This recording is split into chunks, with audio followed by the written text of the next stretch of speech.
Hello and welcome to week 3, where we will spend most of our time looking at a lot of the common biases that are associated with the heuristics that we've been discussing up to this point, especially those covered in chapters 1 and 2. So with that in mind, it's helpful to think a little bit about, review a little bit about the topic of heuristics. In fact, one of your videos will do that and remind you of the fact that heuristics are often very useful. So avoid that temptation to think that the use of heuristics is always something to avoid or always something dangerous. In fact, that video A this week will remind you that there's many decisions, maybe most of the decisions that you do throughout your day require heuristics, or else you wouldn't get anything else done.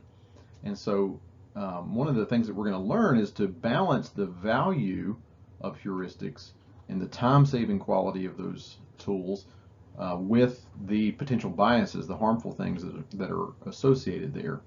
So just avoid that temptation to always rule them out.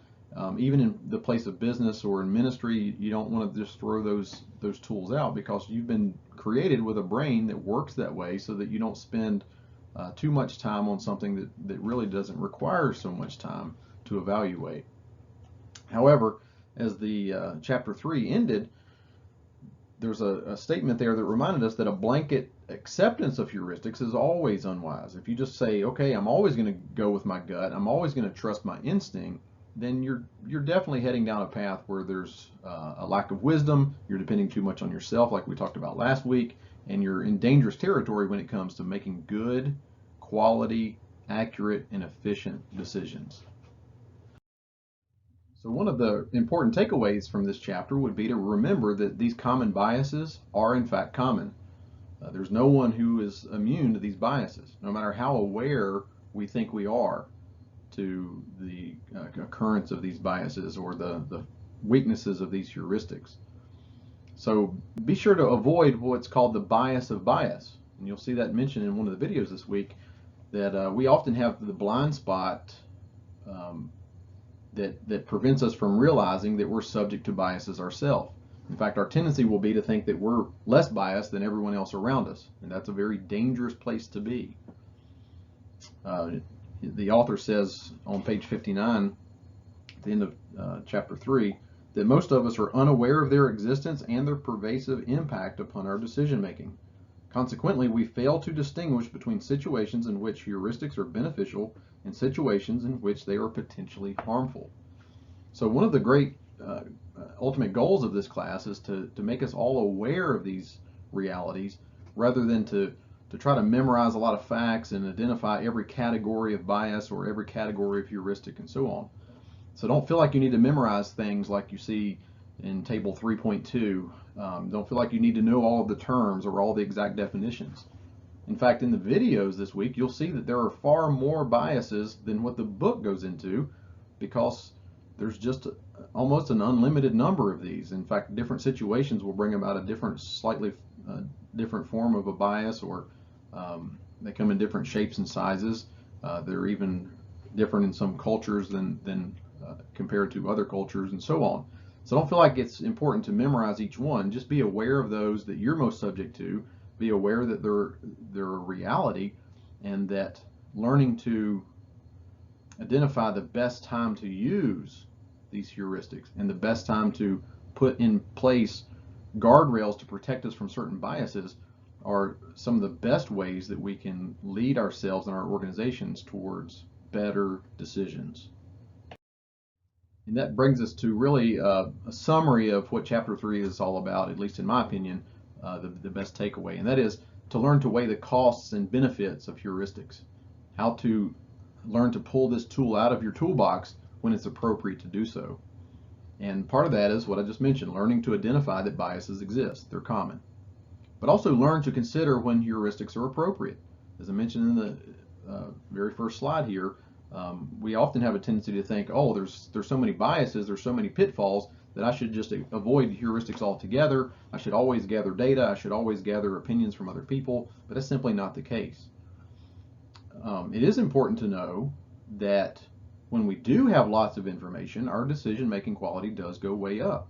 In fact, the author says, evidence suggests that when presented with multiple pieces of information, People often do a surprisingly good job of choosing the most useful information rather than the information that confirms their expectations. And so that's encouraging to know that we can overcome biases in many of the cases by just simply gathering more information, gathering more perspectives, and so on. Some of the things we talked about in week 2. But we can't always have a conference to make a decision. We can't always pull together all the data and be efficient and continue to keep our organizations running.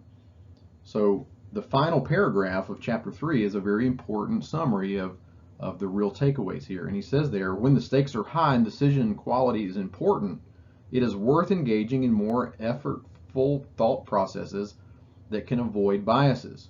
The key to improved judgment lies in learning to distinguish between the appropriate and the inappropriate uses of heuristics, when your judgment is likely to rely on heuristics, and how to avoid them. So keep that in mind as you're working through the rest of the material, as you're engaging in discussion boards, and as you're watching the other videos.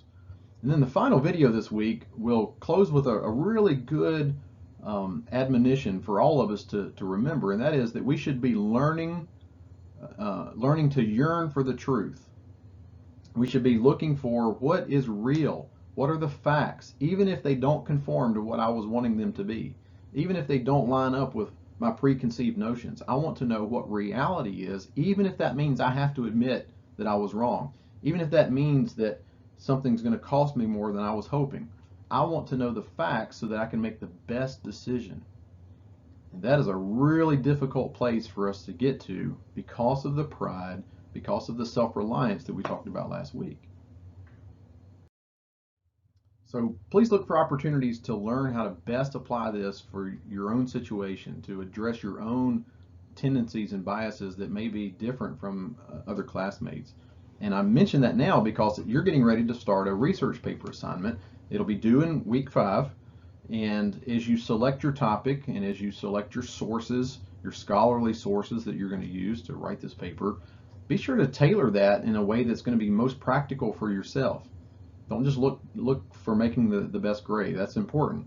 But try to get the most practical learning out of this that you can and engage the information in such a way that you can become a better decision maker. And I think we can all admit, after working through some of these quizzes in the textbook, for example, that we need help in how we make decisions. And that's true for me, it's true for you, it's true for anyone who is honest with themselves. So that research paper due in week 5. So you've got some time, but don't wait. I encourage you to go ahead and start working on that, start thinking through how you're going to approach this, what topic you're going to select, and so on. So make sure you look into the syllabus. Page 3 has all the details you need to get started on that assignment. You can also find the information in detail on the coursework link. There, it's in the left menu in e-learning. And remember that it's a 5-page minimum that does not include the title page, and it doesn't include the reference page either. So make sure there's 5 pages, and that's not 4.5, that's not 4 1/4, that's 5 pages of real writing, the body of the paper. Follow APA guidelines, and let me know if you need assistance with that, and I can provide you with some additional resources to guide you if APA is new to you.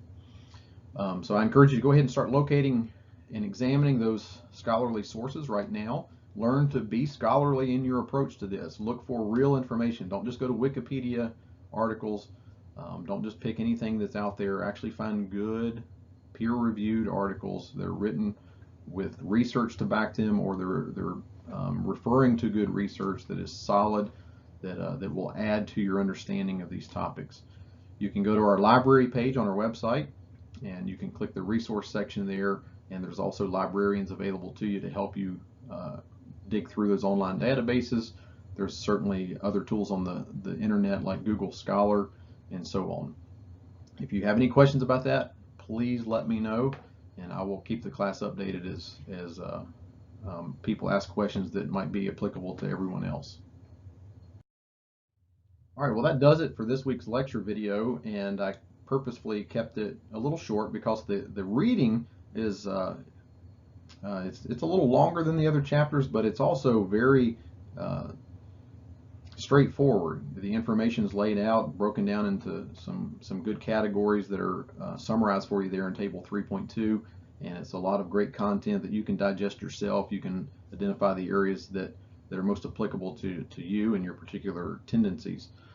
But with this extra time, I also want you to get started on that paper that we just talked about, and also engage in the discussion boards.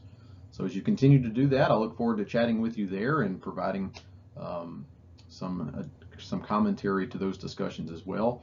And as always, if you have any questions about anything in the class, please feel free to reach out, and you can call me at the number listed in the syllabus, or you can email me at any time.